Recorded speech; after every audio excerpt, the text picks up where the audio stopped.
Hello student, welcome to my YouTube channel. In this video, I will discuss about galvanometer.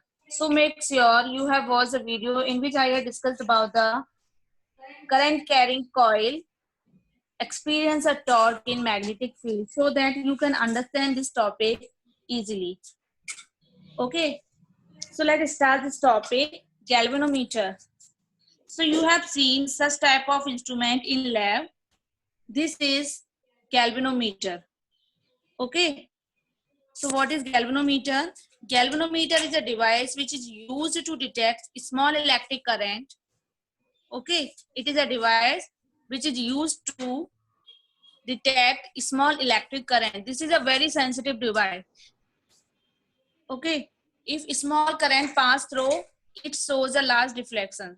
So being a sensitive instrument, galvanometer cannot be used for the measurement of heavy current. So I hope this is clear to you what is galvanometer. Galvanometer is an instrument which is used for detecting and measuring small electric current. Okay, it is a very sensitive device. So it cannot be used for the measurement of heavy current. Clear? Now what is the principle of galvanometer? So principle of galvanometer is it works on the principle of conversion of electrical energy into mechanical energy. When a current flows in a magnetic field, it experiences a magnetic torque.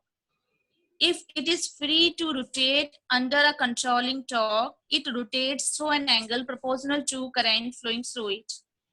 Clear?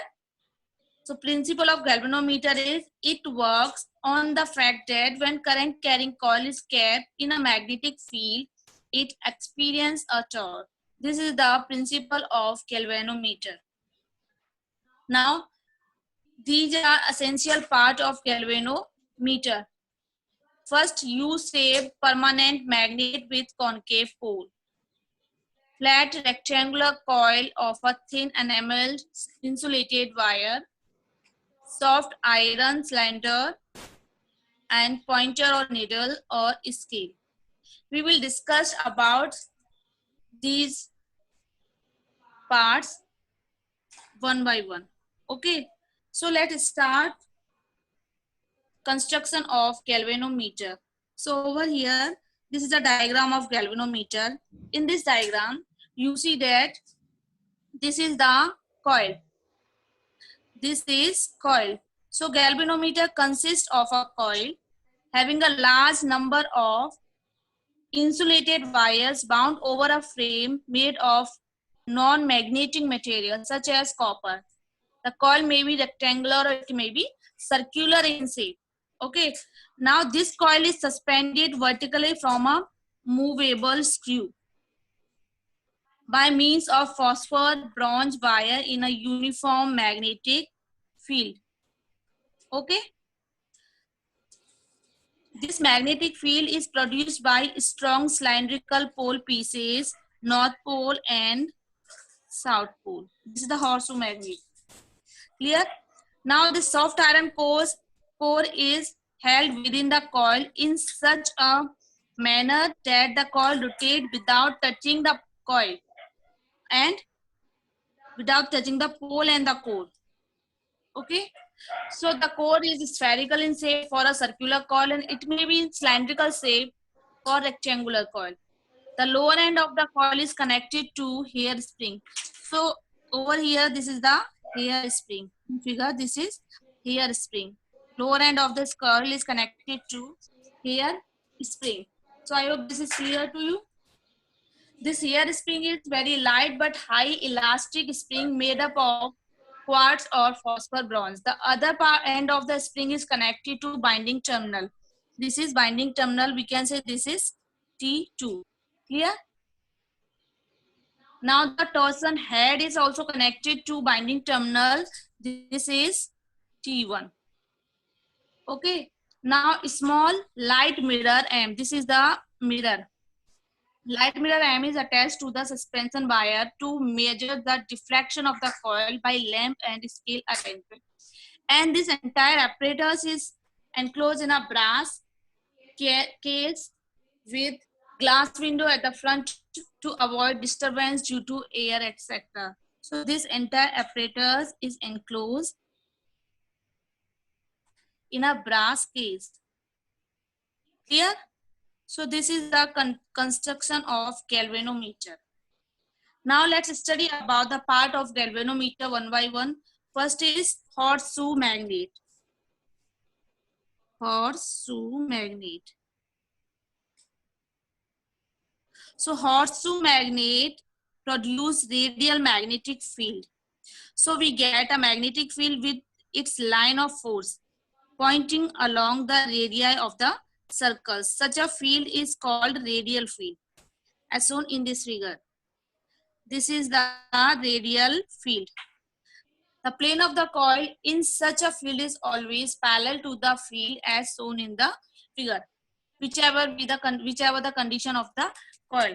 So why do we need the field radial? Radial magnetic field is used in a suspended coil galvanometer to provide a uniform torque on the coil because it provides uniform magnetic field. It ensures that the magnetic field is radial and uniform throughout the area of the coil. I hope this is clear to you. Why we need magnetic field is radial. Okay. Now second part is rectangular coil.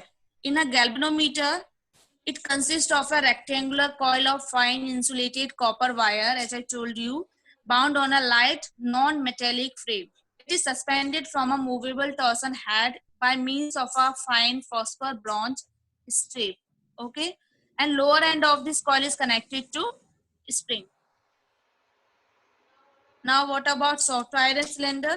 So soft iron cylinder is mounted within the rectangular coil as we have discussed. This makes the line of force pointing along the radii of the circle and makes the field radial. It produces AD current which help galvanometer comes at rest soon. So here the term AD current, we will discuss about this term later. Now pointer or needle. So pointer or needle is connected with moving coil which moves the movement of the coil. So here this is the pointer. When the current flows, pointer move. Sometimes we see it is here, sometimes we see it may be here. So it moves when the coil moves. Now come to the working of the galvanometer.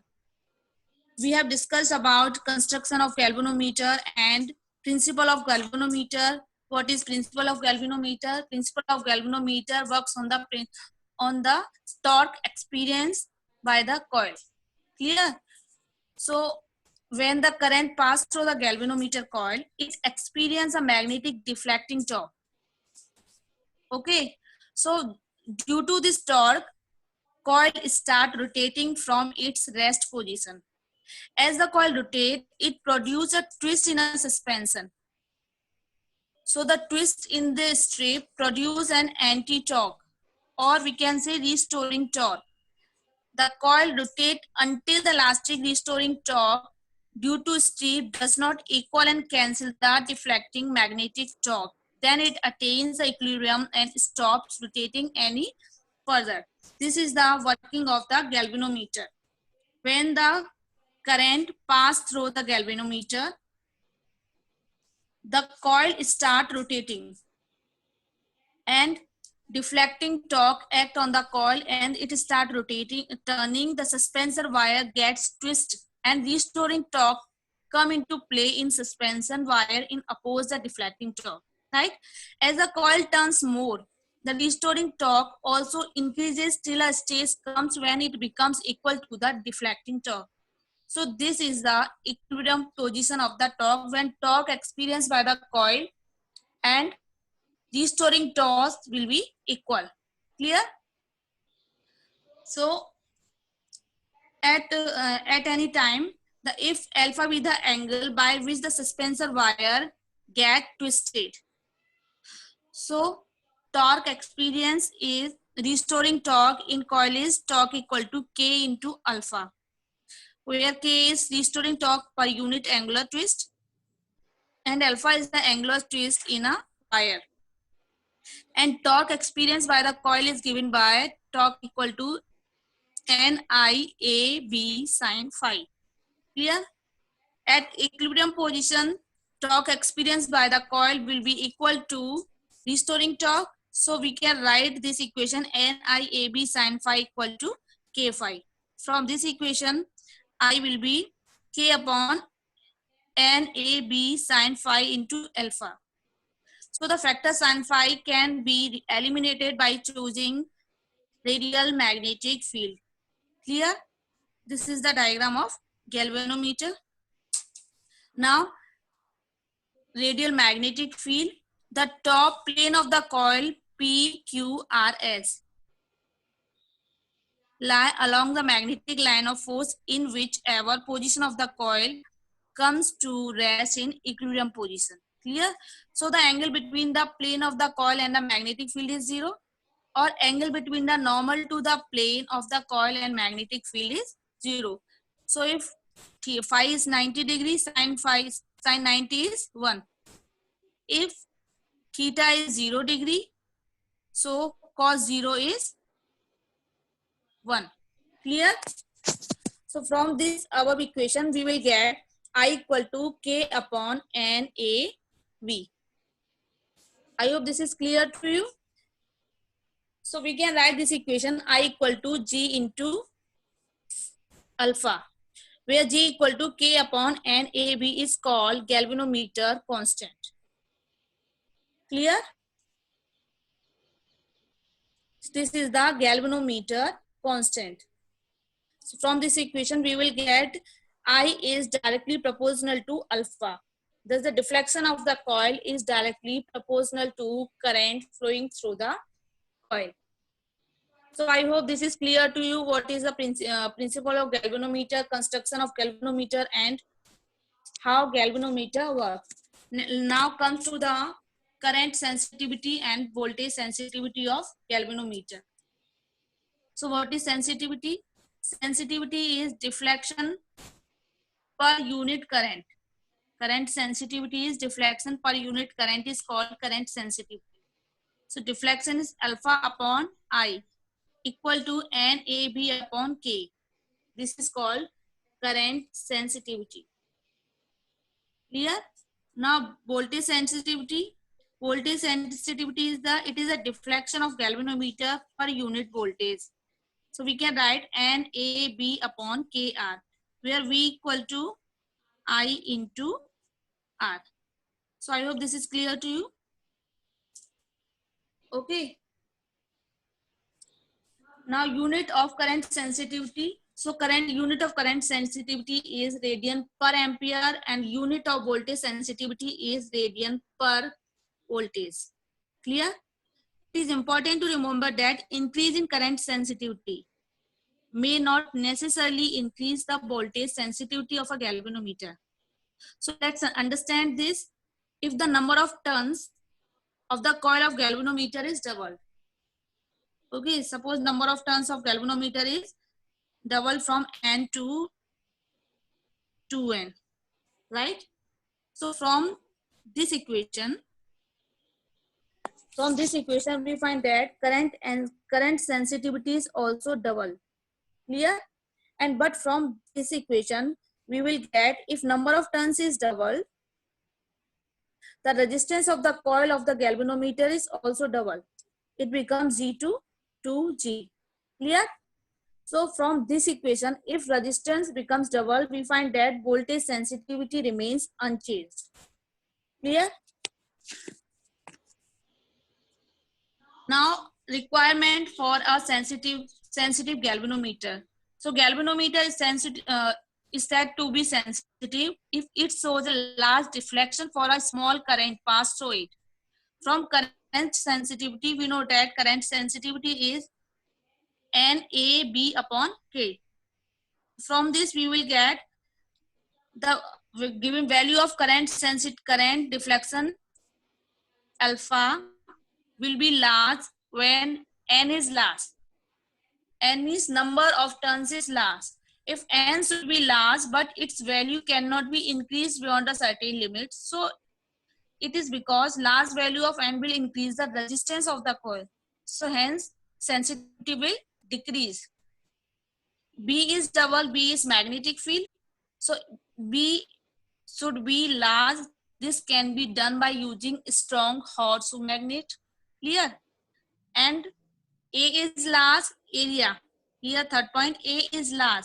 So value of area, A should be large, but there is a limit up to which A cannot be increased. It is because large size coil make the galvanometer bulky and unmanageable. Clear? And K should be small. It also can't be made very small because coil will swing for a long time about its equilibrium position. So K is very small for phosphor, bronze and quartz.